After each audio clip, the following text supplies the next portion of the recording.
Salut, salut, c'est mes petits lus. Je m'appelle Sylvie Rimlinger et je blogue sur l'écriture. Aujourd'hui, un petit lu un peu spécial, puisqu'il ne sera pas publié chez moi, mais chez Frédéric Cannevet de Conseil Marketing.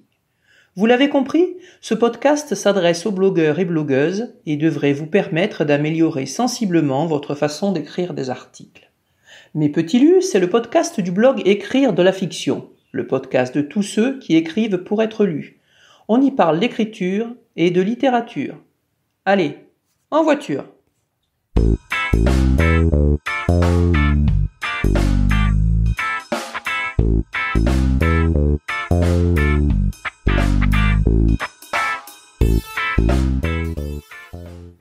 Aujourd'hui, je vais vous parler des 11 erreurs de rédaction qui décrédibilisent vos articles pour vous aider à écrire encore mieux. Je suis donc Sylvie et je blogue donc sur l'écriture. Frédéric me fait l'honneur de m'inviter chez lui le temps d'un podcast. J'ai créé un service de relecture à destination des blogueurs, blogueuses et depuis que je travaille sur vos articles, j'ai identifié des erreurs de rédaction récurrentes et rédhibitoires qui éloigneront le trafic de votre blog. Dans ce qui suit, je vais lister ces erreurs les plus fréquentes. Elles plombent votre prose et peuvent vous empêcher d'atteindre le résultat que vous vous êtes fixé, apparaître en première page de Google. Je vous donnerai également une checklist à suivre avant de publier. Cet article s'adresse donc à tous ceux et celles qui écrivent pour être lus et ont à cœur d'améliorer leur écriture. Entrons dans le vif du sujet.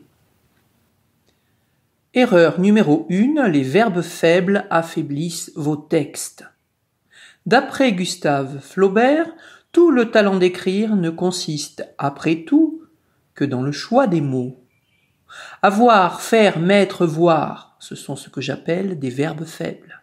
Je les retrouve à toutes les sauces dans vos articles. Avoir un blog plutôt que bloguer. Faire un article au lieu de écrire un article ou publier un article. Mettre un lien à la place de insérer un lien. C'est une épidémie. Le champion toute catégorie, le plus virulent de tous, qui s'abat sur tous vos contenus comme la pauvreté sur le monde, faire. Le verbe faire est la plaie récurrente de vos textes. Établir, créer, effectuer, entreprendre, organiser, mettre en œuvre, mettre en place, élaborer, opérer, préparer, procéder, se livrer à, accomplir, traiter, agir, mijoter, polir, usiner, transformer, goupiller, façonner, dresser, construire, mitonner, édifier, bâtir, fonder, forger, cultiver, confectionner, et bien d'autres sont des synonymes de ce sacre bleu de verbe faire. Ne vous en privez pas. Les verbes les plus utilisés en français, toutes tendances confondues, sont être, avoir, faire, dire, pouvoir, aller, voir, savoir, vouloir, trouver, donner, prendre, parler, aimer, passer, venir, falloir, devoir, croire, mettre. Tous, sans exception, peuvent être remplacés par un verbe plus précis. La précision est votre ami. J'ai lu il y a peu « Avoir un blog fait écrire beaucoup ». J'ai proposé à la place « Animer un blog conduit à écrire régulièrement ». Cela vous semble peut-être futile. Pourtant, je vous garantis que bout à bout, tous les verbes faibles insérés dans vos articles démontrent votre manque d'assurance ou bien pire, votre confusion. Erreur numéro 2, publier immédiatement in extenso. D'après Antoine de Saint-Exupéry, la perfection est atteinte non pas lorsqu'il n'y a plus rien à ajouter, mais lorsqu'il n'y a plus rien à retirer. Une fois que votre texte tient debout, laissez-le reposer une journée, ou plus, si vous avez un peu d'avance sur votre calendrier éditorial, comme tout bon rédacteur. Puis, supprimez les adverbes, sabrez les adjectifs redondants, éliminez sans pitié les parenthèses, passez les apartés à la trappe. Mon conseil va sûrement vous surprendre, c'est celui que l'on donne à tout écrivain, journaliste ou rédacteur débutant. C'est ce que font la plupart des auteurs confirmés. Coupez 10% de votre texte. Vous avez bien entendu. 10%, cela peut paraître beaucoup. Sur un article de 3000 mots et des poussières, tel que celui-ci, ça représente une vingtaine de lignes à peine. On compte 15 mots en moyenne par ligne, corps 12. Soyez curieux. Faites l'expérience. Reprenez un ancien article et enlevez-y toutes les scories que vous pourrez identifier. Vous verrez que ce n'est pas si difficile une fois qu'on a compris le truc. Comptez les mots avant et après. Combien en avez-vous bazardé ? Appliquez ensuite systématiquement ce conseil. Donnez de la force à votre texte. Ne vous satisfaites jamais d'un premier jet. Erreur numéro 3, les répétitions qui usent. Stephen King nous dit que la règle vaut quand même, car écrire est humain, mais corriger est divin. Soyez aussi très prudent avec les recommandations de Yoast SEO. Ce plugin génial vous dira s'il manque selon lui des mots de liaison, mais jamais s'il y en a trop. Or, il n'est pas rare qu'il y en ait trop dans vos pages. Pourquoi utiliser donc à toutes les sauces, même sans lien de cause à effet ? Serait-ce effectivement pour faire plaisir à Yoast que chacune de vos phrases commence par « en effet »,« cependant »,« bien sûr » ? Si vous tenez à en utiliser partout, car c'est comme cela que vous parlez naturellement, c'est ok. Vous parlez bizarrement. N'employez pas toujours le même. Dans ce cas, le français est une langue riche. Les petits mots sont légion. Réservez-les pour le début de chaque nouveau paragraphe afin de l'articuler avec le précédent dans une suite logique d'idées. Évitez absolument, je répète, évitez absolument d'employer « mais » dans plus de 5% de vos phrases. Vous transmettez de la négativité, du rejet, de la fermeture. Allez-y, faites le test. Reprenez votre dernier article et comptez le nombre de « mais ». Tant que vous y êtes, comptez les « donc ». Mais comptez-les donc, vous dis-je. Variez les transitions et bannissez les tics de langage. Vos lecteurs apprécieront. Erreur numéro 4, mélangez le tu et le vous, la voix active et la voix passive. Pour André Gide, chaque progrès dans l'art d'écrire ne s'achète que par l'abandon d'une complaisance. Vous adressez-vous au lecteur, oui ou non, en le vous soyant ou en le tutoyant ? Prenez une décision une fois pour toutes et ne variez plus d'un iota. Cela fait partie de votre ligne éditoriale et ne doit pas être modifié selon votre humeur du jour, a fortiori en cours d'article. Accordez-y aussi le reste de vos phrases. Préférez les adjectifs possessifs aux bêtes pronoms. Par exemple, hier j'ai remplacé un mot dans la phrase suivante dans un article dont je tairai l'auteur. Il vous suffit d'en télécharger une et de saisir dans la barre de recherche 2 points, etc. Je propose plutôt, il vous suffit d'en télécharger une et de saisir dans votre barre de recherche 2 points, etc. Vous avez attrapé le lecteur. Ne le lâchez plus. Tenez sa main jusqu'au CTA en bas de page. Idem pour voix active et voix passive. La voix active, c'est quand vous écrivez « accordez EZ » le reste de vos phrases. La voix passive, c'est « accordez ER » le reste de vos phrases. Si vous êtes vigilant, vous vous apercevrez que pour cet article, après un titre qui vous interpelle, forme active, j'ai préféré utiliser la forme passive dans les titres et la forme active dans le texte des paragraphes. Pourquoi ?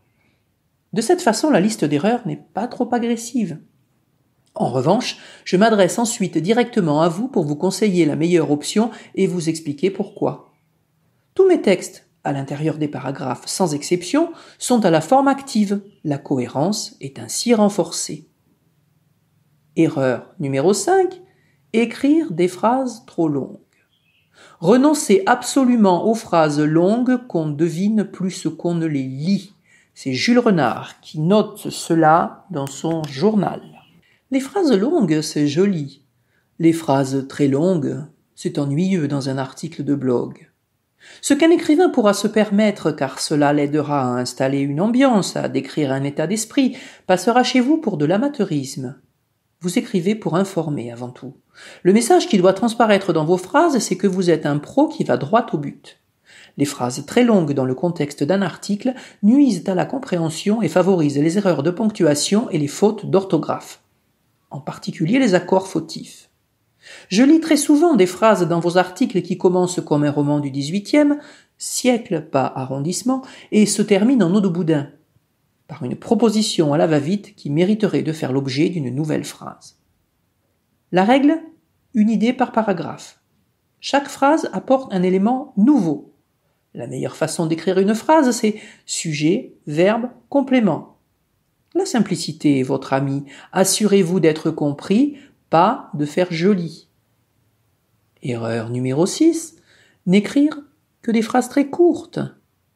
Une phrase n'est bien construite que si personne ne remarque qu'elle a été construite. C'est de James Baldwin. Les phrases très courtes, c'est efficace. Très efficace. Péchu.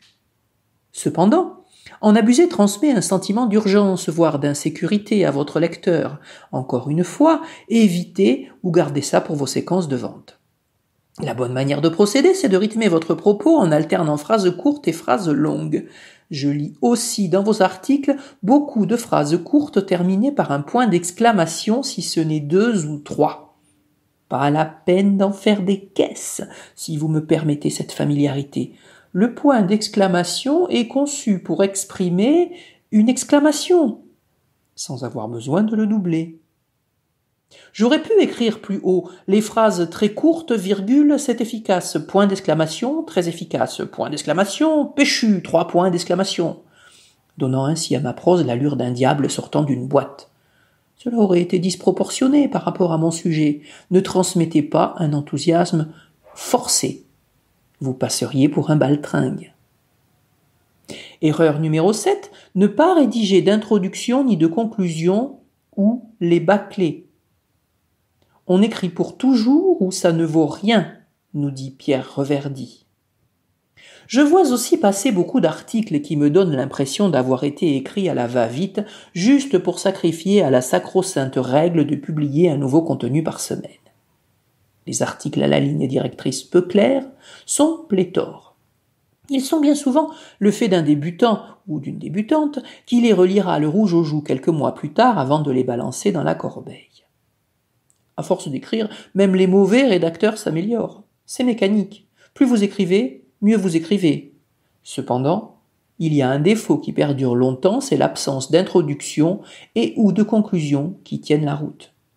Peut-être n'aimiez-vous pas l'école et viviez-vous comme une punition les longues rédactions obligatoires et plus tard les dissertations.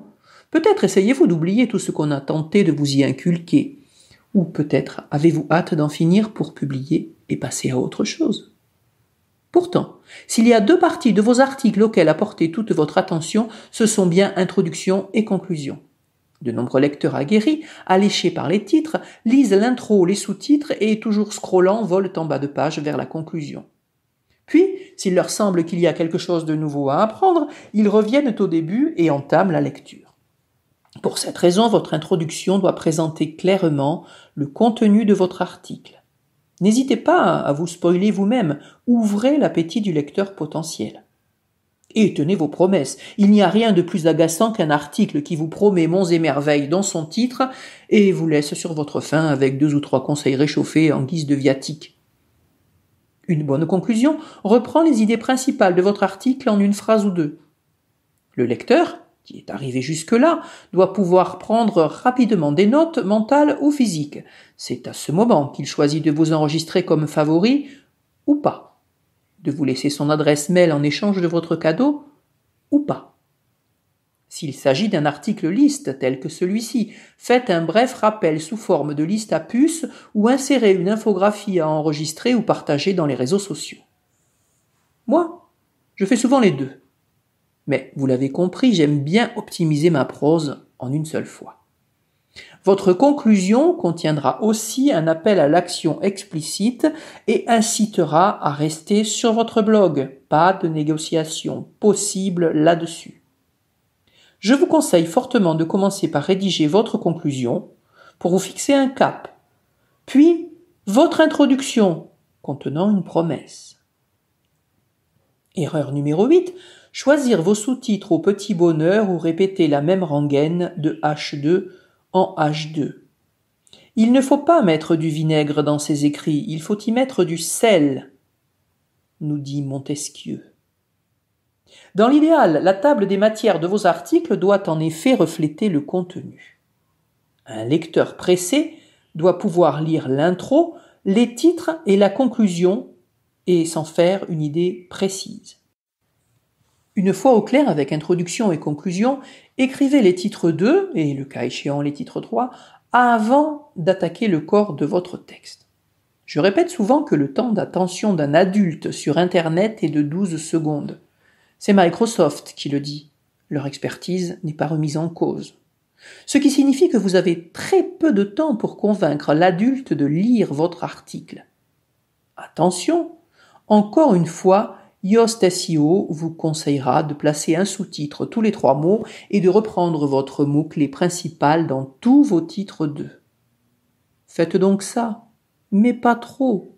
Écrivez pour les personnes physiques, pas pour l'algorithme. Ne lassez pas votre lecteur. En exemple, vous pouvez consulter la table des matières de mon article Correction de texte, 10 raisons de passer par un correcteur professionnel, test correcteur gratuit, inclus.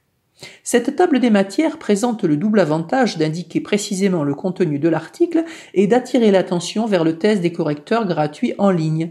Il s'agit des 8 premiers dans la SERP que nombre d'entre vous utilisent. J'ai donc de bonnes chances de piquer la curiosité et d'inciter à la lecture. J'attire votre attention sur la table des matières. Si vous n'en utilisez pas, vous perdez un bon moyen d'améliorer vos articles et votre référencement naturel.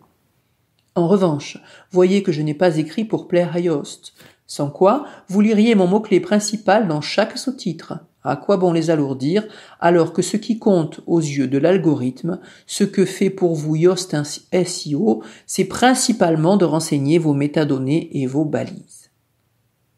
Erreur numéro 9, ne pas prendre le temps de vous relire et laisser traîner des coquilles. Faites dire aux petites phrases de grandes choses. Joseph Joubert. J'affirme, au vu des résultats du test mentionnés dans l'article, que les correcteurs gratuits en ligne ne fonctionnent pas. Ne leur faites pas confiance. Apprenez plutôt à vous relire efficacement. 3 relectures sont nécessaires et permettent de dézinguer 95% des fautes, coquilles et maladresses. Si le plan est bon et qu'introduction, titre, sous-titre et conclusion racontent déjà bien votre propos, faites une première lecture à voix haute. Vous saurez tout de suite où le bas blesse car vous buterez sur les obstacles. Faites les modifications pour rendre vos phrases fluides, alternez court et long, positionnez correctement les virgules. Si vous n'êtes pas sûr de vous, enregistrez-vous et écoutez-vous. Votre oreille exercée au podcast et sons en tout genre décèlera les problèmes.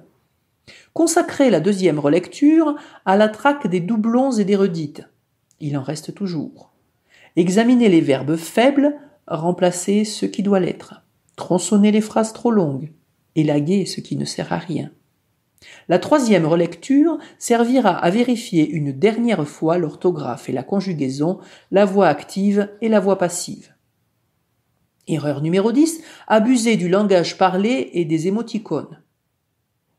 Commencez systématiquement vos phrases par « En vérité, je vous le dis », on se dira « Ce type me fait penser à quelqu'un », nous dit Denis Langlois. Votre principal objectif est bien de développer une communauté solide afin de monétiser votre blog, n'est-ce pas? Dans ce but, vous tentez de nouer une relation sincère et bienveillante avec votre audience. C'est tout à votre honneur. Cependant, ne perdez pas de vue que votre lecteur n'est pas votre pote. Il ne vous lit pas pour passer un bon moment de détente et de rigolade. Il attend un article carré qui lui fasse gagner du temps en lui apprenant quelque chose de nouveau. Méfiez-vous comme de la peste des LOL et autres PTDR qui vous font passer pour un ado en pleine crise de puberté. Idem concernant les émoticônes. N'en abusez pas. 1 ou 2 dans le corps de votre article, bien placés, donneront la touche de décontraction souhaitée. Plus, ce sera du parasitage. Un aspect décoratif n'est pas une option pour développer une image professionnelle. Réservez les émoticônes pour vos contacts Facebook et vos messages personnels, les 1 pour vos vidéos YouTube. Ne vous y trompez pas. Les blogueurs qui réussissent savent doser sincérité et professionnalisme avec parfois une légère touche de fantaisie. Gardez les démonstrations d'affection et les débordements pour vos potes. Erreur numéro 11, écrire le même mot de plusieurs façons dans le même article. Produire beaucoup, ne publier que le meilleur. Jules Renard. Aussi curieux que cela puisse paraître, c'est une erreur présente dans 90% de vos contenus. Je trouve souvent, dans le même article, voire dans le même paragraphe, mots-clés et mots-clés. Le premier sans trait d'union, le second avec, ou YouTube, avec les majuscules de rigueur, et YouTube, tout en minuscules. Cela me gêne. L'esprit humain est ainsi conçu qu'il se focalise sur ce qui ne va pas. C'est une survivance de l'époque où il fallait être aux aguets pour déceler les prédateurs ou les ennuis potentiels dans le paysage. N'éveillez pas l'inquiétude dans le cerveau de votre lecteur. Gardez ça pour vos pages de vente. Cela peut sembler anodin, mais n'oubliez pas que les gens qui choisissent de vous lire plutôt que de voler vers votre chaîne YouTube ou celle de votre concurrent direct sont des gens qui aiment lire et qui repèrent ce genre de détails. Choisissez votre graphie et tenez-vous-y, même si vous optez pour une graphie fantaisiste, ce qui est votre droit le plus strict. J'écris week-end, O-U-I-Q-U-E-N-D-E, à la française, au lieu de week-end, comme on a l'habitude de l'écrire depuis de nombreuses années. Je n'ai pas changé ma façon d'agir en me mettant à bloguer. Je suis resté moi-même. J'ai donc continué à user de cette orthographe fautive et très personnelle. Mais je l'écris toujours de la même manière. Ça fait partie de ma marque de fabrique. Ça va? Je ne vous bouscule pas trop? Prenez un moment pour boire un café, vous venez de lire 3000 mots qui remettent peut-être en question votre vision de votre métier, ou de les écouter en podcast. Nous venons de voir ensemble les 11 erreurs de rédaction les plus fréquentes et pourquoi elles décrédibilisent vos articles.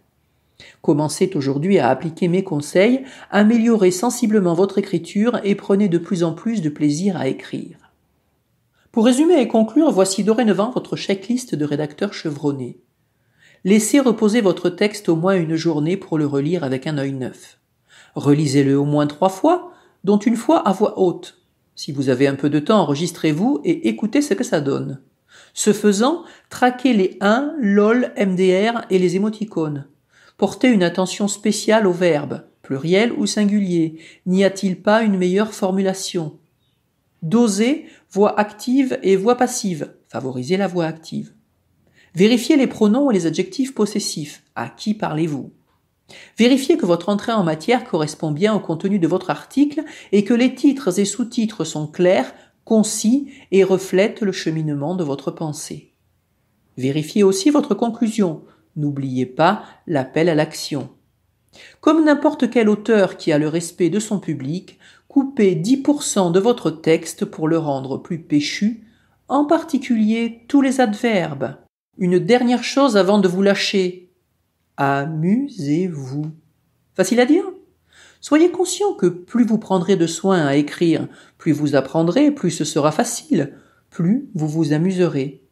Remplacez un mot par un autre meilleur dans le contexte, réorganisez une phrase trop longue, trouvez la juste expression, supprimez les doublons et les à peu près, bref, parvenir au meilleur contenu possible et jouissif. Dans jouissif, il y a jeu et il y a joie. En voilà 2 qui vont bien ensemble. Souhaitez-vous en savoir plus ou recevoir mon guide sur les règles de la ponctuation en français? Ou encore apprendre comment surmonter la panne d'écriture? Je vous attends de l'autre côté sur écriredelafiction.com. Le mot juste, c'est juste un mot. Voilà, mes petits lus, c'est fini pour aujourd'hui. J'espère que ça vous a plu.